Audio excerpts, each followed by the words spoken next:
we're going to watch the inauguration this morning. Kamala Harris, Vice President-elect Kamala Harris, has just been introduced and is now on the podium for the inauguration.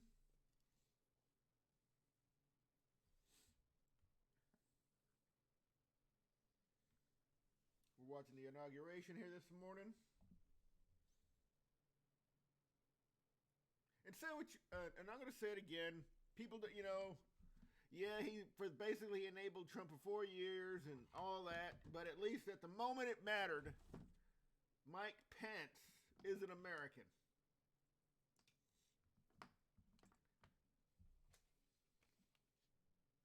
The process is bigger than any one man. That's a copy of the Constitution. Not only is it a copy of the Constitution, it's my mom's copy of the Constitution when she became a citizen, that she studied when she had to study when you became a citizen. That's her copy of the Constitution right there.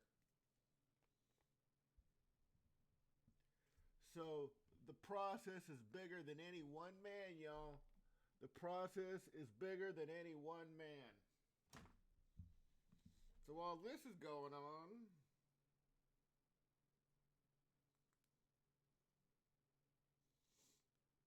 let me do some other things here and get awake this morning. I'm off today, and like a fool, I stayed up till like 5 a.m. yesterday for no good reason whatsoever.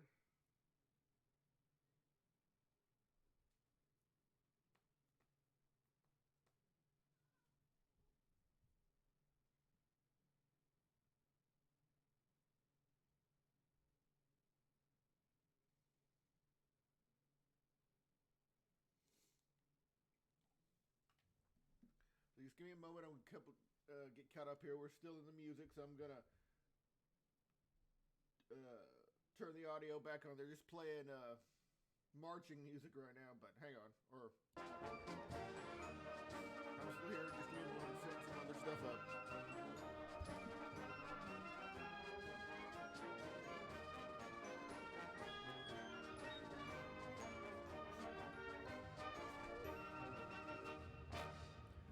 The Joint Congressional Committee on Inaugural Ceremonies, Staff Representative Alexandria Gordican-DeChico, accompanying the House Republican leader, the Honorable Kevin McCarthy. Staff Representative Bridget Brennan, accompanying House Majority Leader, the Honorable Steny Hoyer and Mrs. Yvette Lewis. Staff Representative Kate Knudsen, accompanying Speaker of the House of Representatives, the Honorable Nancy Pelosi and Mr. Paul Pelosi. Staff Representative Lindsey Kerr, accompanying the Honorable Amy Klobuchar and Mr. John Bessler. Staff Representative Stephanie Hager-Mucko, accompanying Senate Majority Leader, the Honorable Mitch McConnell and the Honorable Elaine L. Chao. And Staff Representative Rochelle Graves Schroeder, accompanying the Chairman of the Joint Congressional Committee on Inaugural Ceremonies, the Honorable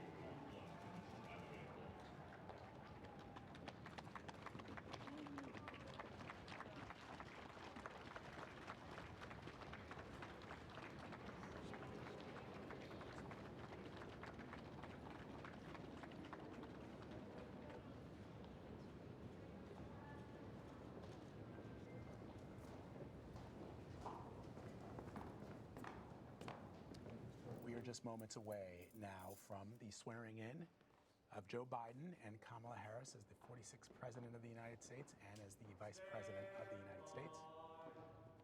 There you see President-elect Biden and Dr. Joe Biden making their way down the stairs. Just moments from now, he will be the Commander-in-Chief of all the United States Armed Forces, and you can see police officers beginning their salute of President-elect Biden. Alrighty, I'm back. In just a few moments, he will walk through those doors, and he will place his hand on that Bible and take the oath to protect and defend the Constitution of the United States against all enemies, foreign and domestic. And by noon today, we will have a new president of the United States, along with a historic first female, black, South Asian Vice President of the United States.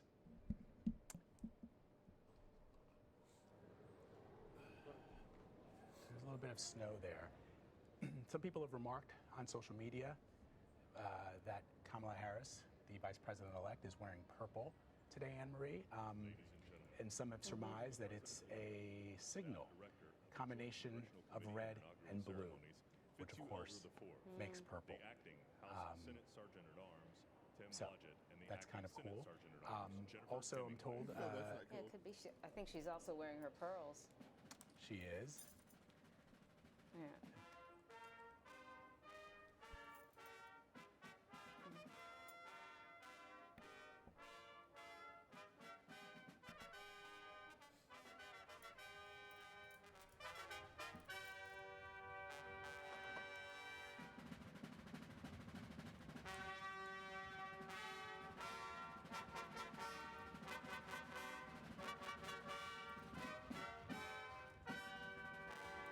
And I should say that I brought up her pearls because that's a nod to her sorority. That's right. It's a nod to the Alpha Kappa Alpha Ladies and sorority. gentlemen, the President-elect of the United States, very important to her. She's Joseph talked about it Robinette often. Biden Jr. and Dr. Jill Biden. as Yes. an important moment and time in her life at Howard University. Now here you see the President-elect along with Dr. Joe Biden President-elect. making their way to the podium I'll be honest with you. along with their grandchildren and Democratic his son Hunter Biden. We see there also in attendance. Anne-Marie became such a focal point during the campaign for the presidency. times for president and finally succeeding on the third time. And you know, Anne-Marie, this is a very fist bump there from former President Barack Obama. Always keeping it cool, Barack Obama. One of the things that is, people have remarked on is, of course, there are no crowds. But in a small way, it almost feels more solemn to not have all the crowds there, to just see the flags all along the mall there representing the people who cannot be there because of the pandemic. It makes it feel a more solemn occasion as we see Biden here can literally the President-elect and the Vice President-elect saluting each other. But who knows? Maybe. Who knows? At this point, I don't know. I'm by no means a financial, cultural, or expert anyway on anything other than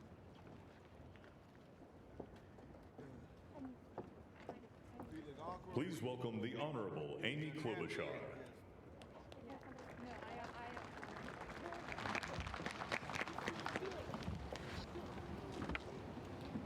Vice President Pence, Mr. President-elect, Madam Vice President-elect, members of Congress and the judicial branch, former presidents and first ladies, vice presidents, leaders from abroad, and a whole bunch of Bidens. America, welcome to the 59th presidential inauguration, where in just a few moments, Joe Biden and Kamala Harris will take their solemn oaths. This ceremony is the culmination of 244 years of a democracy. It is the moment when leaders brought to this stage by the will of the people promise to be faithful to our Constitution, to cherish it and defend it. It is the moment when they become, as we all should be, guardians of our country. Have we become too jaded, too accustomed to the ritual of the passing of the torch of democracy to truly appreciate what a blessing and a privilege it is to witness this moment? I think not. 2 weeks ago, when an angry, violent mob staged an insurrection and desecrated this temple of our democracy, it awakened us to our responsibilities as Americans. This is the day when our democracy picks itself up, brushes off the dust, and does what America always does: goes forward as a nation under God, indivisible, with liberty and justice for all. This conveyance of a sacred trust between our leaders and our people takes place in front of this shining Capitol dome for a reason. When Abraham Lincoln gave his first inaugural address in front of this Capitol, the dome was only partially constructed, braced by ropes of steel. He promised he would finish it. He was criticized for spending funds on it during the Civil War. To those critics, he replied, If the people see the Capitol going on, it is a sign we intend the Union shall go on. And it did, and it will. Generations of Americans gave their lives to preserve our republic in this place. Great legislation to protect civil rights and economic security and lead the world was debated and crafted under this dome. Now it falls on all of us, not just the two leaders we are inaugurating today, to take up the torch of our democracy, not as a weapon of political arson, but as an instrument for good. We pledge today never to take our democracy for granted as we celebrate its remarkable strength. We celebrate its resilience, its grit. We celebrate the ordinary people doing extraordinary things for our nation, the doctors and nurses on the front line of this pandemic, the officers in the Capitol, a new generation never giving up hope for justice. We celebrate a new president, Joe Biden, who vows to restore the soul of America and cross the river of our divides to a higher plane. And we celebrate our first African American, first Asian American, and first woman vice president, Kamala Harris, who stands on the shoulders of so many on this platform who have forged the way to this day. When she takes the oath of office, little girls and boys across the world will know that anything and everything is possible. And in the end, that is America, our democracy, a country of so much good. And today, on these Capitol steps and before this glorious field of flags, we rededicate ourselves to its cause. Thank you. It is now my honor to introduce to you the senator who has worked with me and so many others to make this ceremony possible, my friend and the chair of the inaugural committee, Missouri Senator Roy Blunt.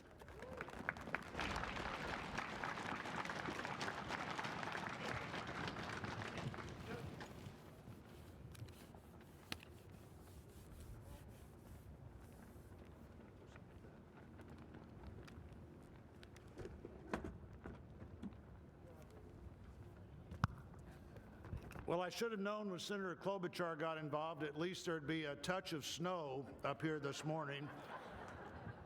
Of all the things we'd considered, I don't think snow was on my agenda until I walked out the door a moment ago. But thank you, Senator Klobuchar, and thanks to the other members of the Joint Congressional Committee on the Inauguration as we officially begin the 59th inaugural ceremony. I also want to thank the Joint Committee staff and our partners, particularly our security partners, for the way they've dealt with unprecedented circumstances. When I chaired the inauguration 4 years ago, I shared President Reagan's 1981 description of this event as commonplace and miraculous. Commonplace because we've done it every 4 years since 1789. Miraculous because we've done it every 4 years since 1789. Americans have celebrated this moment during war, during depression, and now during pandemic. Once again, all three branches of our government come together as the Constitution envisions. Once again, we renew our commitment to our determined democracy, forging a more perfect union. That theme for this inauguration, our determined democracy, forging a more perfect union, was announced by the Joint Committee before the election with the belief that the United States can only fulfill its promise and set an example for others if we are always working to be better than we have been. The Constitution established that determined democracy with its first three words, declaring the people as the source of the government. The Articles of Confederation hadn't done that. The Magna Carta hadn't done that. Only the Constitution says the government exists because the people are the source of the reason it exists. They immediately followed those first three words with the words to form a more perfect union. The founders did not say to form a perfect union. They did not claim that in our new country nothing would need to be improved. Fortunately, they understood that always working to be better would be the hallmark of a great democracy. The freedoms we have today, the nation we have today, is not here just because it happened, and they aren't complete. A great democracy working through the successes and failures of our history, striving to be better than it had been. And we are more than we have been, and we are less than we hope to be. The assault on our Capitol at this very place just 2 weeks ago reminds us that a government designed to balance and check itself is both fragile and resilient.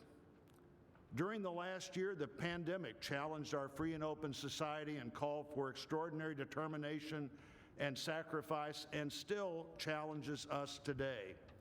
Meeting that challenge head on have been and are healthcare workers, scientists, first responders, essential frontline workers, and so many others we depend on in so many ways. Today we come to this moment. People all over the world, as we're here, are watching and will watch what we do here. Our government comes together. The Congress and the courts join the transition of executive responsibility. One political party more pleased today and on every inaugural day than the other. But this is not a moment of division, it's a moment of unification. A new administration begins and brings with it a new beginning. And with that, our great national debate goes forward, and a determined democracy will continue to be essential in pursuit of a more perfect union and a better future for all Americans. What a privilege for me to join you today. Thank you.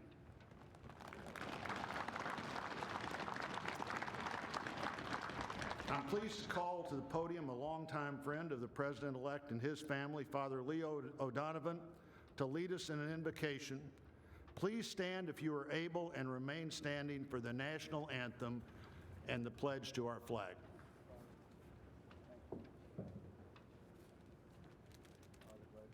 Thank you, Senator.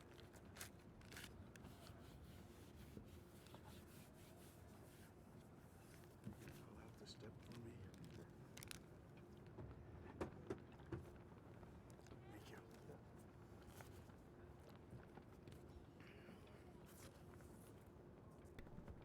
Still here.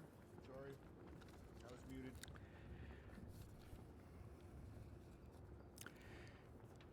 Gracious and merciful God, at this sacred time we come before you in need, indeed on our knees. But we come still more with hope and with our eyes raised anew to the vision of a more perfect union in our land, a union of all our citizens to promote the general welfare and secure the blessings of liberty to ourselves and our posterity. We are a people of many races, creeds, and colors, national backgrounds, cultures, and styles, now far more numerous and on land much vaster than when Archbishop John Carroll wrote his prayer for the inauguration of George Washington 232 years ago.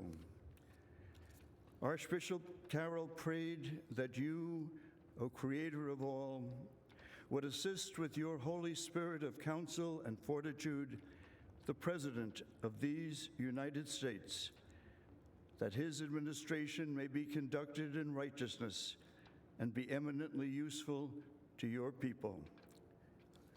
Today we confess our past failures to live according to our vision of equality, inclusion, and freedom for all. Yet we resolutely commit still more now to renewing the vision, to caring for one another in word and deed, especially the least fortunate among us, and so becoming a light for the world. There is a power in each and every one of us that lives by turning to every other one of us, a thrust of the Spirit to cherish and care and stand by others, and above all, those most in need. It is called love, and its path is to give ever more of itself. Today, it is called American patriotism, born not of power and privilege, but of care for the common good, with malice toward none and with charity for all.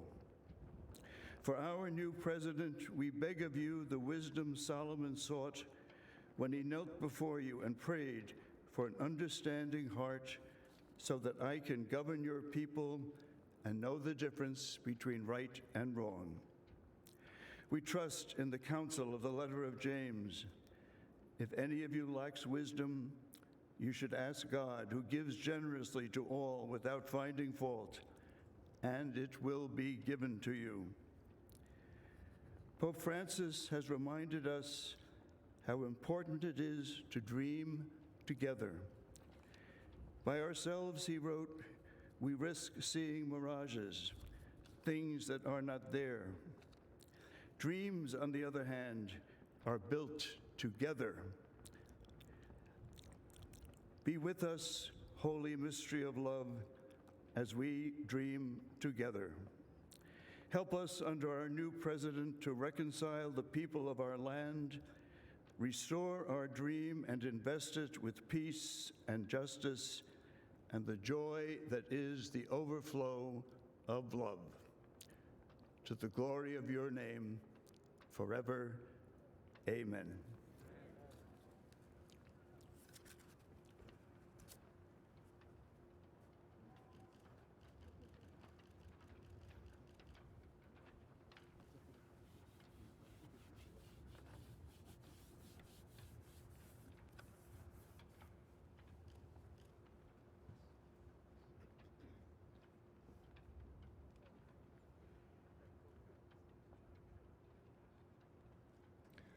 Ladies and gentlemen, please remain standing for the presentation of our national colors by the Armed Forces Color Guard, the singing of our national anthem, and for the Pledge of Allegiance.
Ladies and gentlemen, here for the singing of our national anthem, accompanied by the President's own United States Marine Band, please welcome Lady Gaga.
Please welcome from the city of South Fulton, Georgia Fire and Rescue Department, President of the International Association of Firefighters, Local 3920, Fire Captain Andrea M. Hall for the reciting of the Pledge of Allegiance.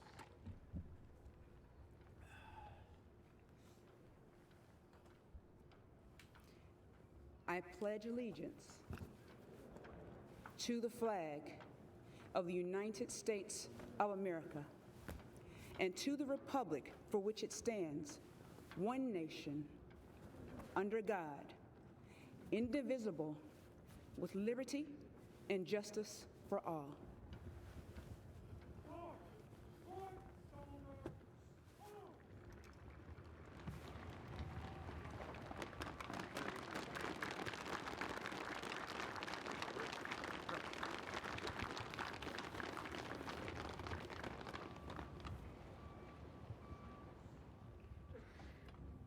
What you are all about to be part of, America, is a historic moment of firsts. To administer the oath to our first African American, our first Asian American, and our first woman vice president, Kamala Harris, it is my great privilege to welcome to the inaugural stage the first Latina to ever serve on the Supreme Court of the United States of America, Justice Sonia Sotomayor. Ladies and gentlemen, please remain standing for the oath of office, followed by musical honors.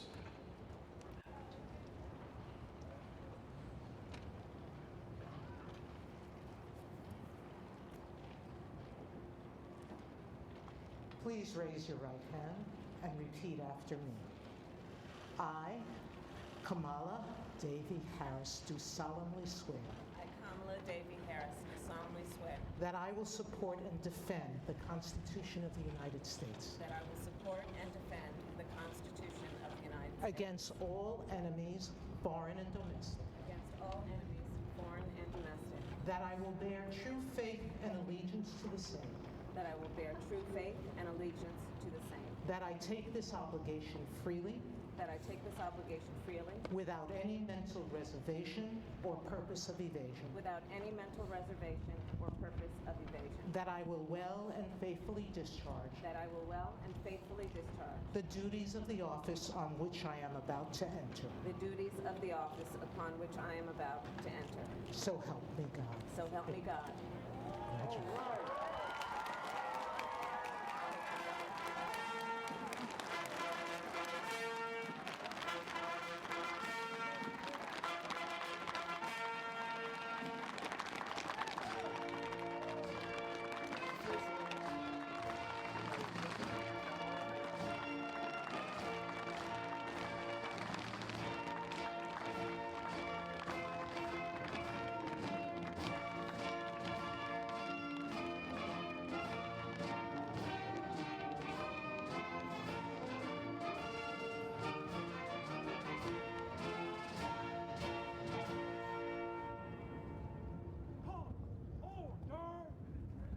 Ladies and gentlemen, please be seated.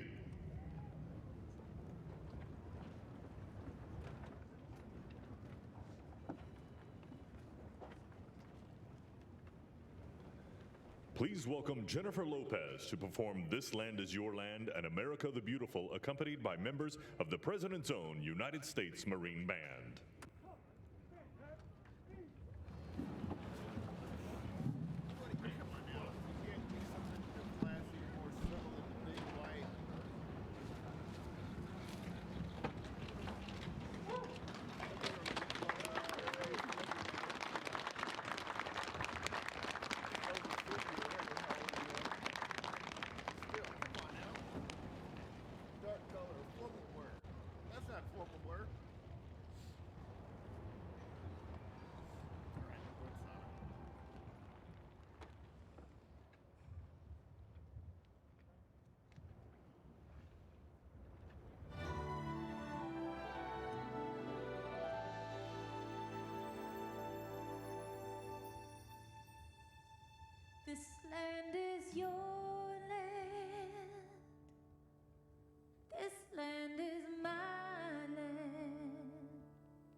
This land was made for you and me. As I went walking down that ribbon of highway, I saw above me that endless skyway. I saw below me that golden valley. This land was made for you and me. Oh, this land, oh, this land. This land was made for you and me. Oh, this land, oh, this land. This land was made for you and me. You and me. Oh,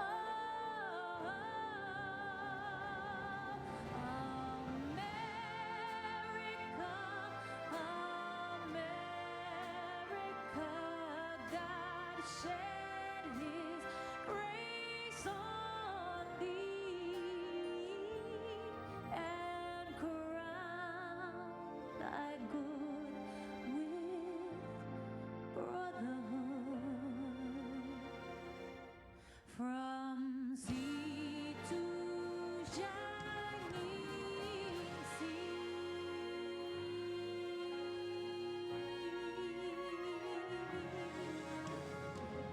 Una nación bajo Dios, indivisible, con libertad y justicia para todos. Let's get loud.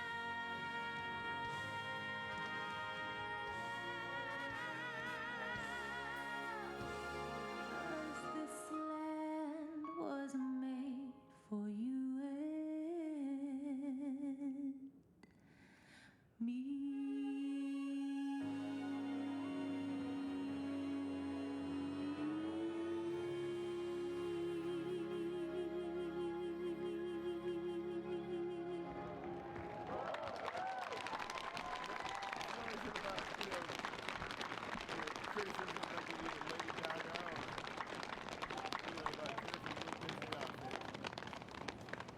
They were both great songs, both great, wonderful performances. Well, that was great. The sun is shining, and Mr. President-elect, this is the first inauguration in the history of America where J-Lo was the warm-up act for Chief Justice Roberts. With that, it is now my distinct honor to introduce the Chief Justice of the Supreme Court of the United States, John Roberts, to administer the presidential oath to the next President of the United States, Joseph R. Biden.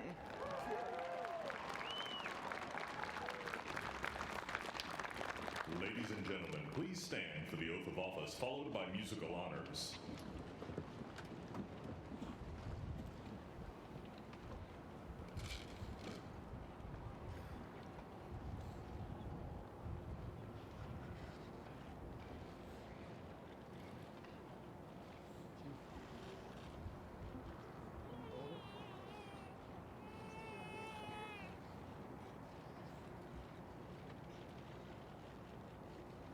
Please raise your right hand and repeat after me. I, Joseph Robinette Biden Jr., do solemnly swear I, Joseph Robinette Biden Jr., do solemnly swear that I will faithfully execute that I will faithfully execute the office of President of the United States the office of President of the United States and will, to the best of my ability, preserve, protect, and defend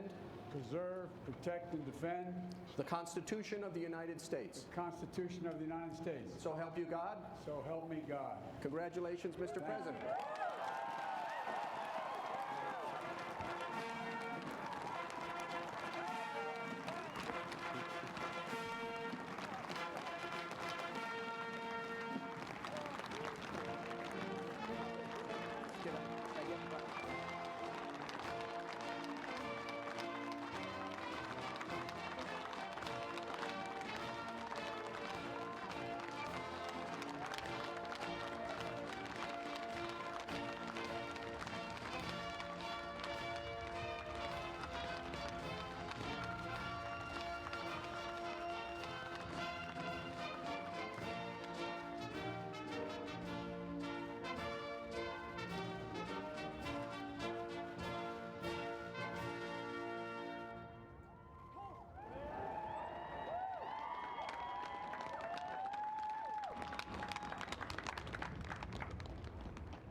Ladies and gentlemen, please be seated.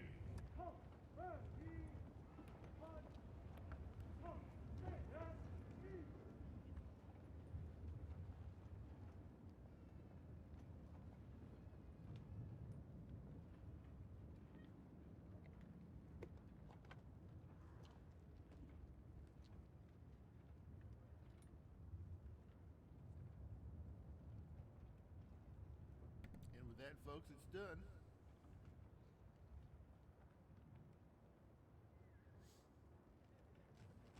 End of one administration and the beginning of a new one.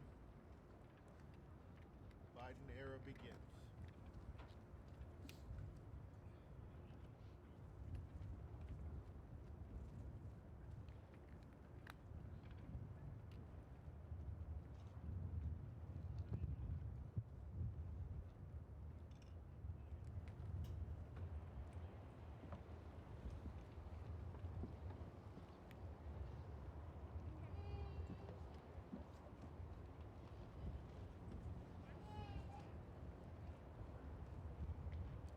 I'm guessing this is a moment of silence for all folks who've passed because of COVID, maybe?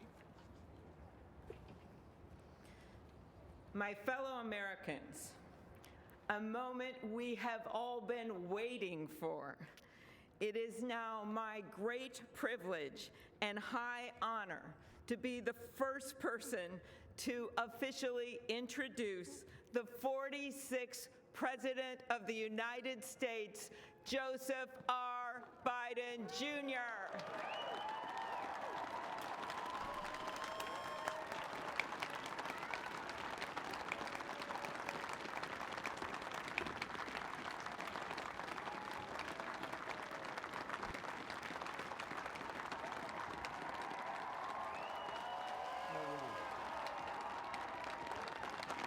Chief Justice Roberts, Vice President Harris,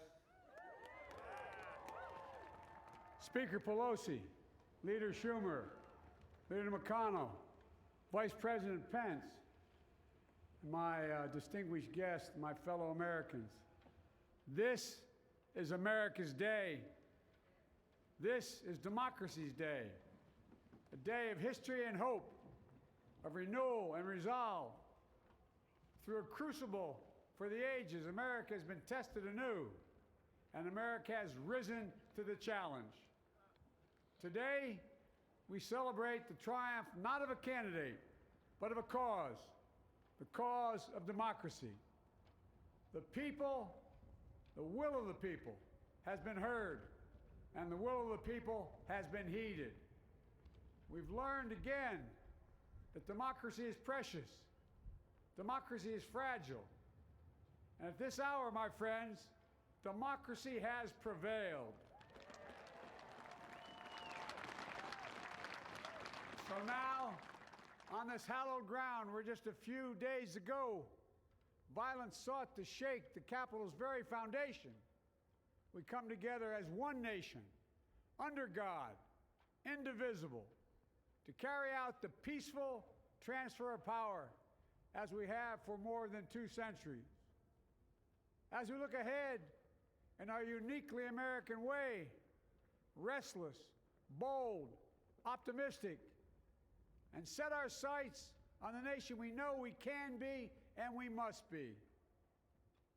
I thank my predecessors of both parties for their presence here today. I thank them from the bottom of my heart. And I know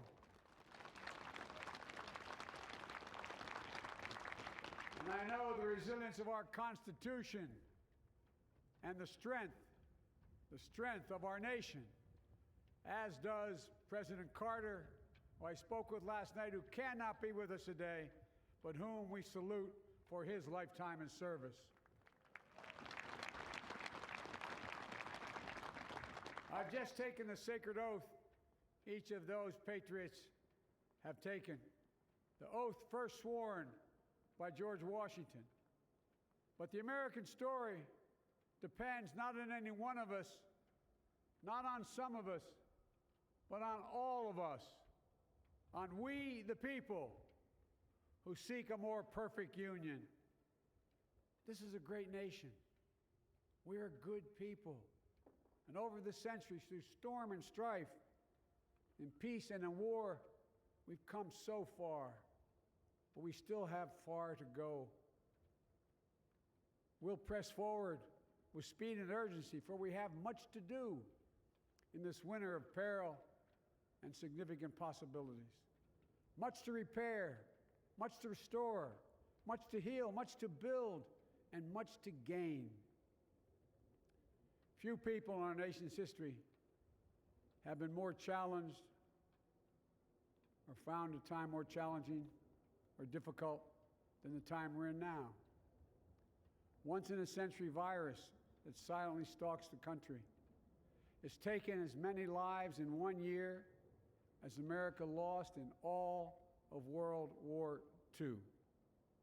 Millions of jobs have been lost. Hundreds of thousands of businesses closed. A cry for racial justice, some 400 years in the making, moves us. The dream of justice for all will be deferred no longer. A cry for survival comes from the planet itself. A cry that can't be any more desperate or any more clear. And now, a rise of political extremism, white supremacy, domestic terrorism, that we must confront and we will defeat. To overcome these challenges, to restore the soul and secure the future of America, requires so much more than words. It requires the most elusive of all things in a democracy: unity. Unity. In another January, on New Year's Day in 1863, Abraham Lincoln signed the Emancipation Proclamation. When he put pen to paper, the president said, and I quote, "If my name ever goes down into history, it'll be for this act, and my whole soul is in it." My whole soul is in it. Today, on this January day, my whole soul is in this, bringing America together, uniting our people, uniting our nation. And I ask every American to join me in this cause.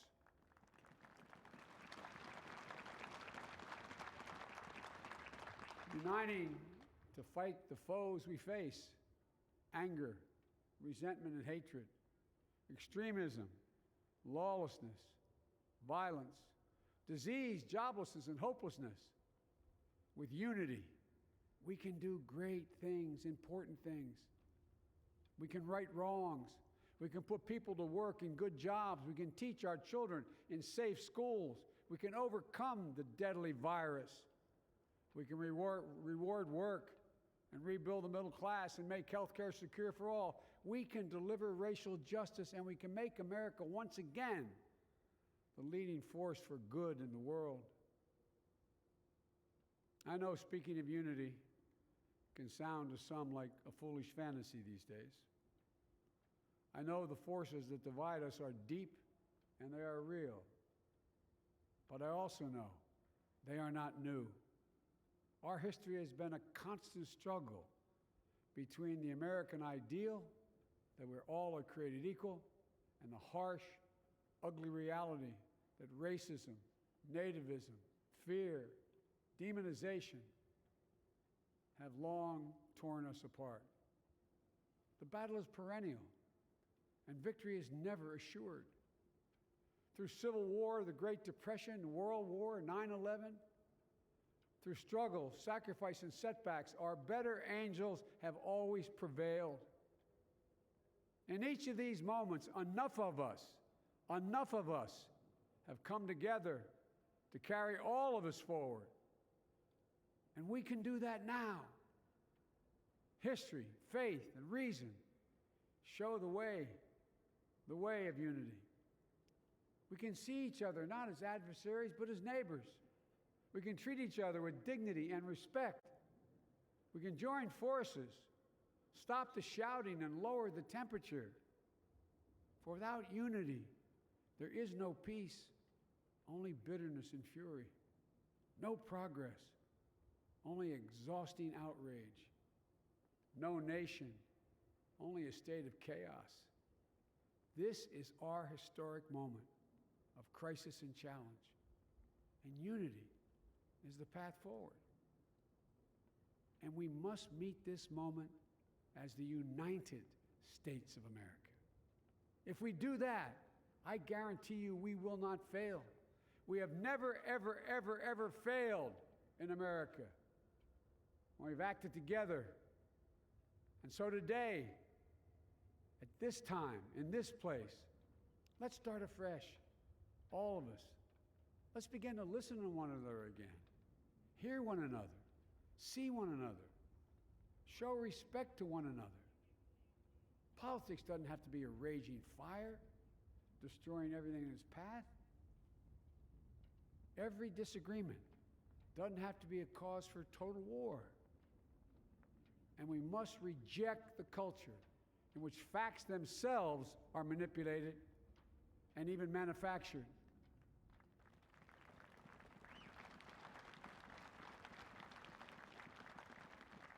My fellow Americans, we have to be different than this. America has to be better than this. And I believe America is so much better than this. Just look around. Here we stand in the shadow of the Capitol Dome, as was mentioned earlier, completed amid the Civil War, when the Union itself was literally hanging in the balance.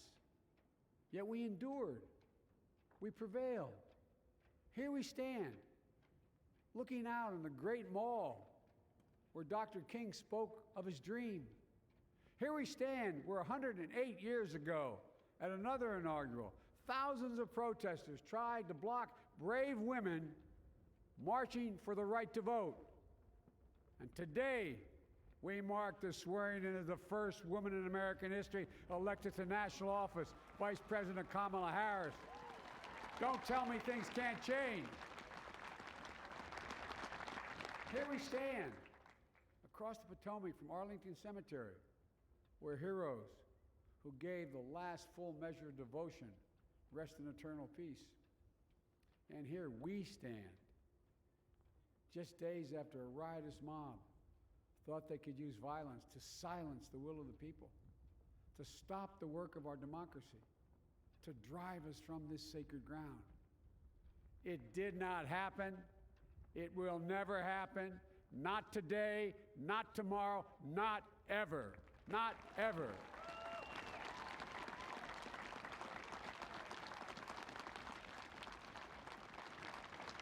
To all those who supported our campaign, I'm humbled by the faith you've placed in us. To all those who did not support us, let me say this. Hear me out as we move forward. Take a measure of me and my heart. And if you still disagree, so be it. That's democracy. That's America. The right to dissent peaceably within the guardrails of our republic is perhaps this nation's greatest strength. Yet hear me clearly. Disagreement must not lead to disunion. And I pledge this to you. I will be a president for all Americans. All Americans. And I promise you, I will fight as hard for those who did not support me as for those who did.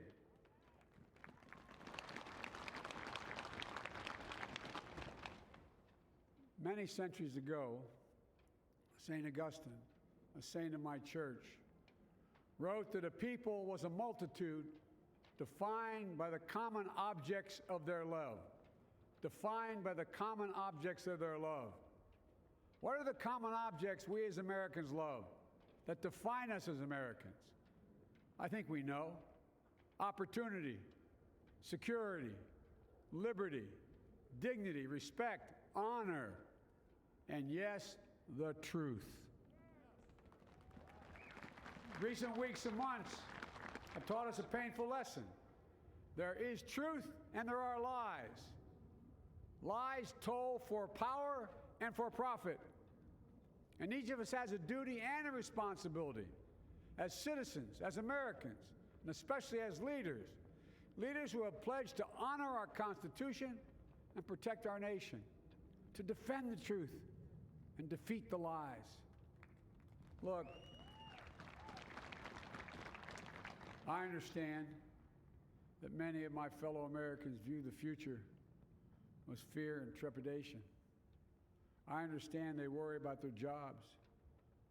I understand, like my dad, they lay at bed at night, staring at the ceiling, wondering, can I keep my health care? Can I pay my mortgage? Thinking about their families, about what comes next. I promise you, I get it. But the answer is not to turn inward, to retreat into competing factions, distrusting those who don't look like you, or worship the way you do, or don't get their news from the same sources you do. We must end this uncivil war that pits red against blue, rural versus urban, conservative versus liberal. We can do this if we open our souls instead of hardening our hearts, if we show a little tolerance and humility, and if we're willing to stand in the other person's shoes, as my mom would say, just for a moment, stand in their shoes. Because here's the thing about life. There's no accounting for what fate will deal you. Some days, when you need a hand. There are other days when we're called to lend a hand. That's how it has to be. That's what we do for one another. And if we are this way, our country will be stronger. Future.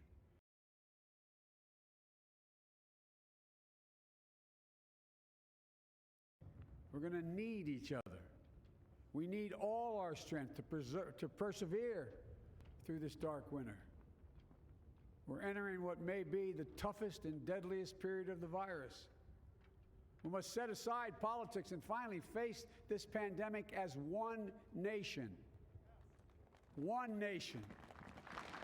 And I promise you this, as the Bible says, weeping may endure for a night, but joy cometh in the morning. We will get through this together. Together. Look, folks, all my colleagues I serve with in the House and the Senate up here, we all understand the world is watching all of us today. So here's my message to those beyond our borders. America has been tested, and we've come out stronger for it. We will repair our alliances and engage with the world once again, not to meet yesterday's challenges, but today's and tomorrow's challenges. And we'll lead not merely by the example of our power, but by the power of our example.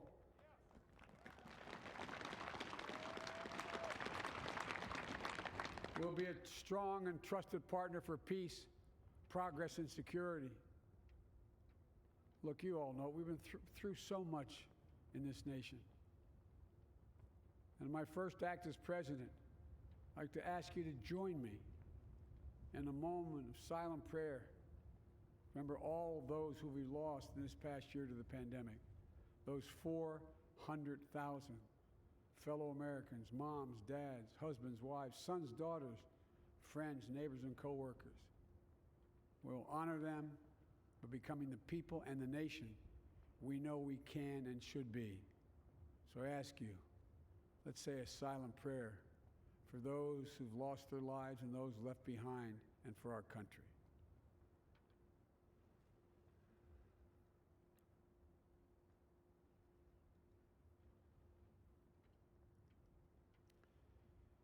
Amen.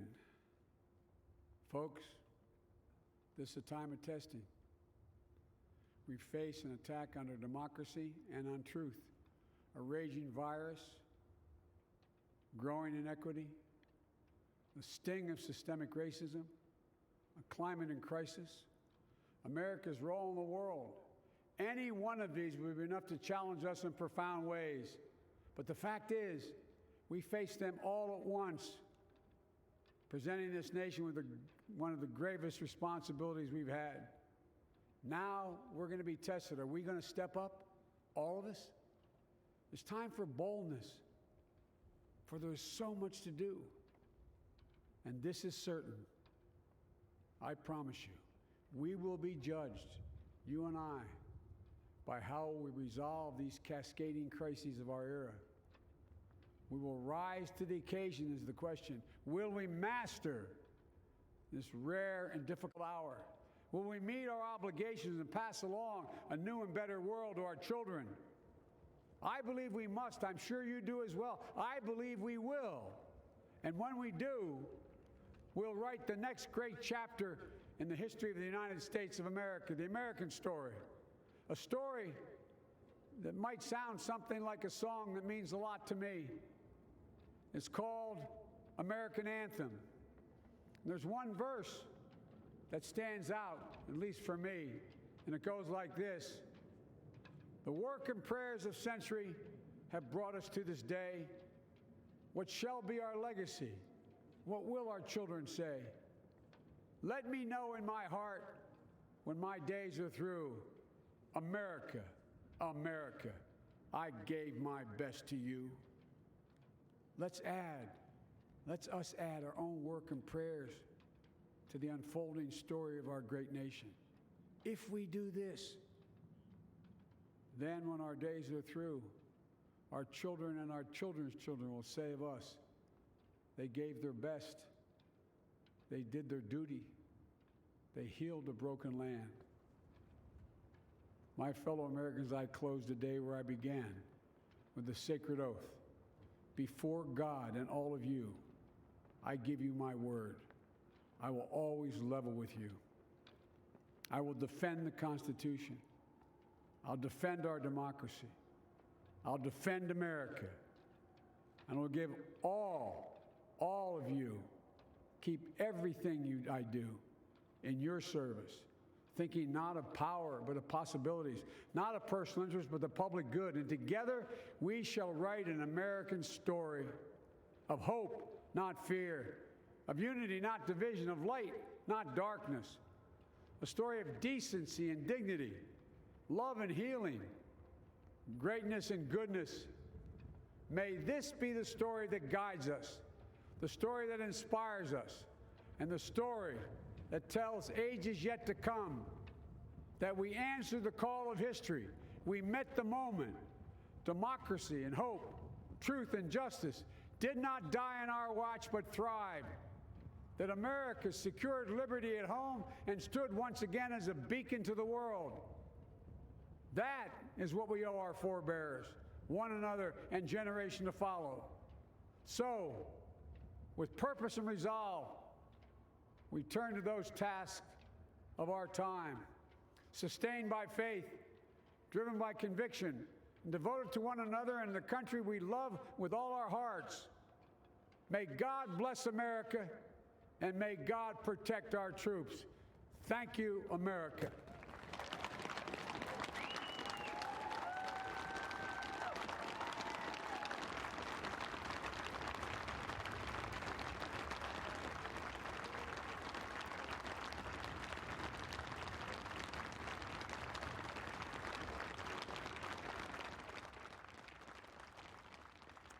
Hello, everyone. I'm Tanya Rivero. Thank you so much for joining us. You've been watching the inauguration of Joseph Biden here on CBSN.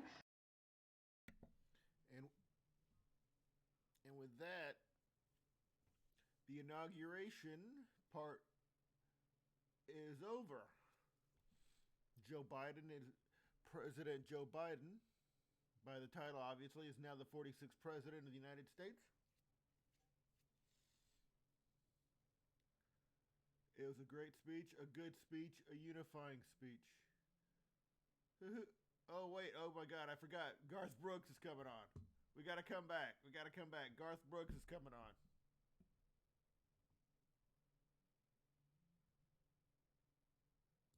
We have never failed in America when we have acted. We want Garth Brooks. Honor the 400,000 American lives lost to the pandemic. And he framed the many challenges the nation now faces as these cascading crises of our era. Let's listen in now to Garth Brooks, who is singing Amazing Grace. than saved a wretch like me. I once was lost, but now I'm found. Was blind, but now I see. When we've been there 10,000 years, bright shining as the sun, we've no less days to sing God's praise than when we first begun. If I can ask you to sing this last verse with me, not just the people here, but the people at home, at work, as one, united. Amazing grace, how sweet the sound that saved a wretch like me. I once was lost, but now I'm found. Was blind, but now I see. Amen.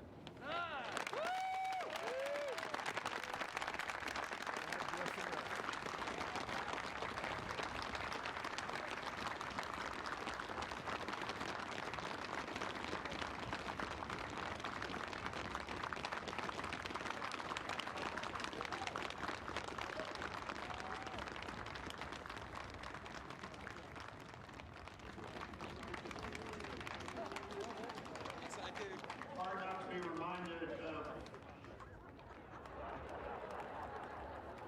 Goddamn COVID. He's gonna give everybody goddamn COVID.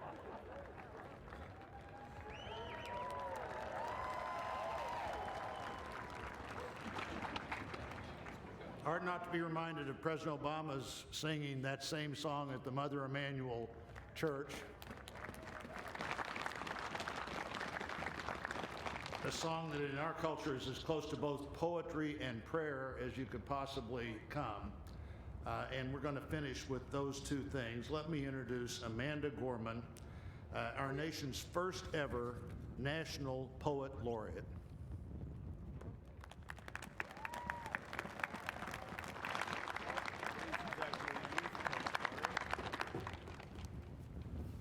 Maybe not. I'm not sure.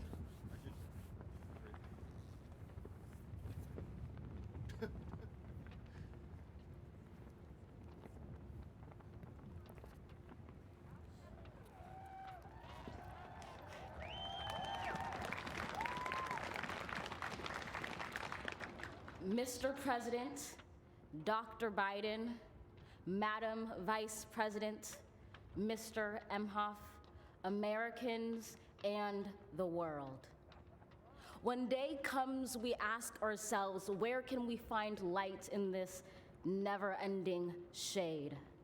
The loss we carry, a sea we must wade. We've braved the belly of the beast.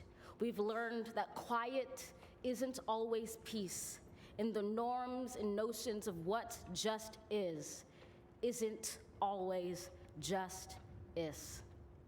And yet the dawn is ours before we knew it. Somehow we do it. Somehow we've weathered and witnessed a nation that isn't broken, but simply unfinished. We, the successors of a country and a time where a skinny black girl descended from slaves and raised by a single mother can dream of becoming president, only to find herself reciting for one. And yes, we are far from polished, far from pristine, but that doesn't mean we are striving to form a union that is perfect. We are striving to forge our union with purpose, to compose a country committed to all cultures, colors, characters, and conditions of man. And so we lift our gazes not to what stands between us, but what stands before us. We close the divide because we know to put our future first. We must first put our differences aside. We lay down our arms so we can reach out our arms to one another. We seek harm to none and harmony for all. Let the globe, if nothing else, say this is true. That even as we grieved, we grew, that even as we hurt, we hoped, that even as we tired, we tried, that we'll forever be tied together, victorious, not because we will never again know defeat, but because we will never again sow division. Scripture tells us to envision that everyone shall sit under their own vine and fig tree, and no one shall make them afraid.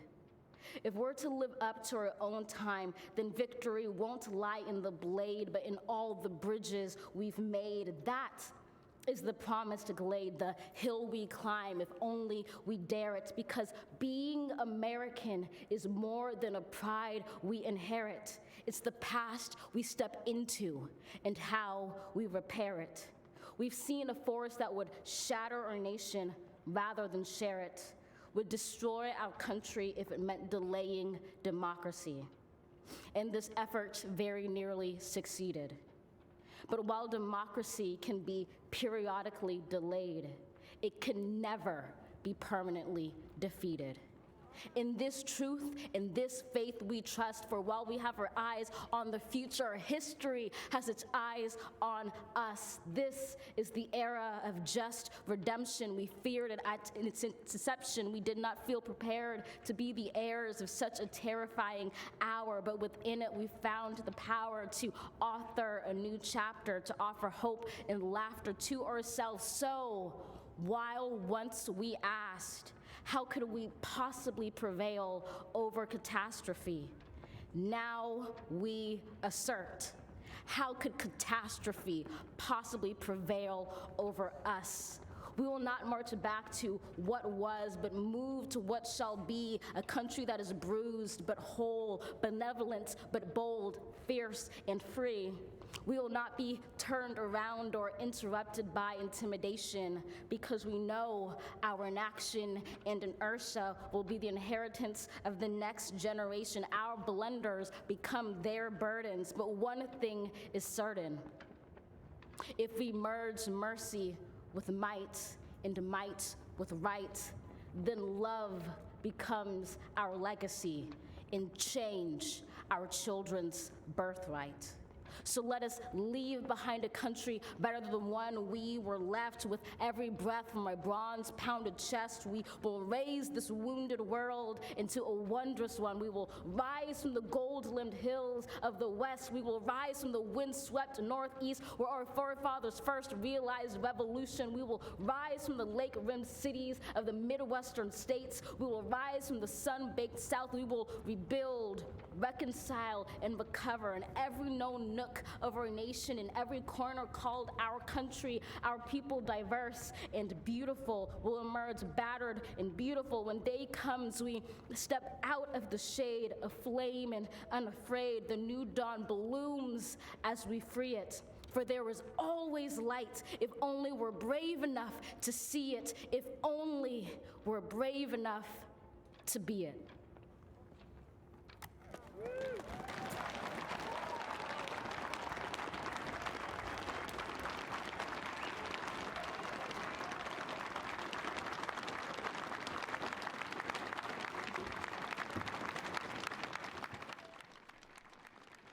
Powerful words there from Amanda Gorman, just 22 years old, California native.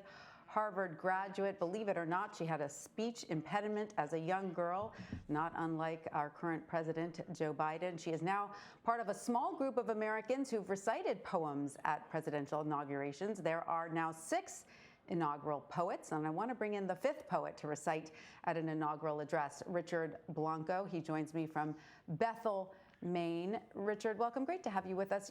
You've been in touch with Amanda Gorman about her poem, helping her prepare. What advice did you give her?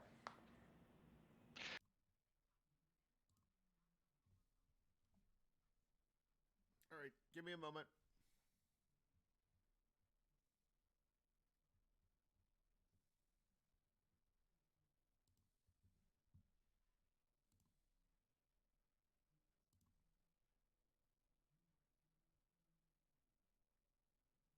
Let me see if I can find another quick stream that does not have.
Alexa, where's my phone?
He's the pastor at Bethel African Methodist Episcopal Church in Wilmington, Delaware, and a longtime friend of the Biden family. He graduated from Wilberforce University.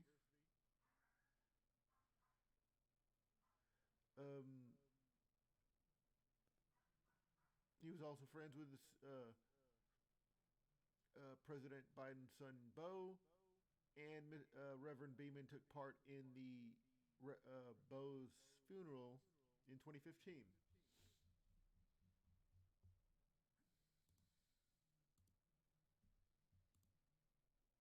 I am surprised about how much I actually sort of cried during all that. Whew. That was sort of emotional. That was heavy. That was heavy. Really, would you guys want to watch me play chess badly?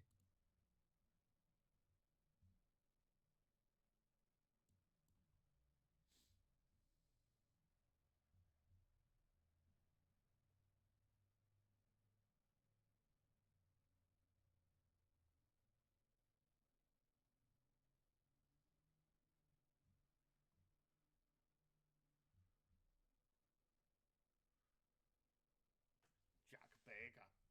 Sorry, I'm watching another Twitch streamer. All right. Okay, so now it is.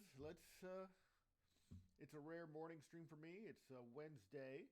Obviously, the January 20th, 2021 Inauguration Day. We just finished watching the inauguration of the 46th President of the United States, Joe Biden. It's 11:38 a.m.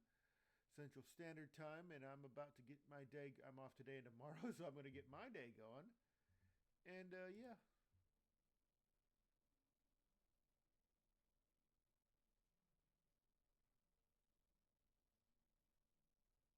I'm going to go do that. So I'll probably again stream tonight. I don't think I streamed last night. I was going to, but I just got tired and didn't feel like it. I will stream I may redo. A couple of nights ago, I streamed me learning Korean, the first part of the Duolingo Korean, and for whatever reason, the audio screwed up. It has the Duolingo audio, but it doesn't have my microphone for some reason. So, and then when I switched over to the game, playing Fall Guys for a little bit, I think it had the microphone, but it had neither audio, the game audio or my mic. So the audio is a little jacked on it. I might redo that section. I probably won't at this point. Just continue with the lesson tonight for about an hour of lesson and then playing gaming. I don't know. We'll see. But I'll definitely be on again tonight because I'm going to go out and do something today. It's a sunny, gorgeous day. And I'm feeling pretty good. Even though I slept did not sleep like an idiot. I stayed up till 5 a.m. for no good reason at all. And I only slept maybe till about a little before 10. And not even really sleep because I got out of bed at a little before 10, I should say. I was up before then. But I'm going out. I don't know where I'm going to go. I might drive to Birmingham. I might go to Montgomery. I might go to Tuscaloosa. I'm going to get out of the house. Ride around. Have a good day.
realize I'm still streaming.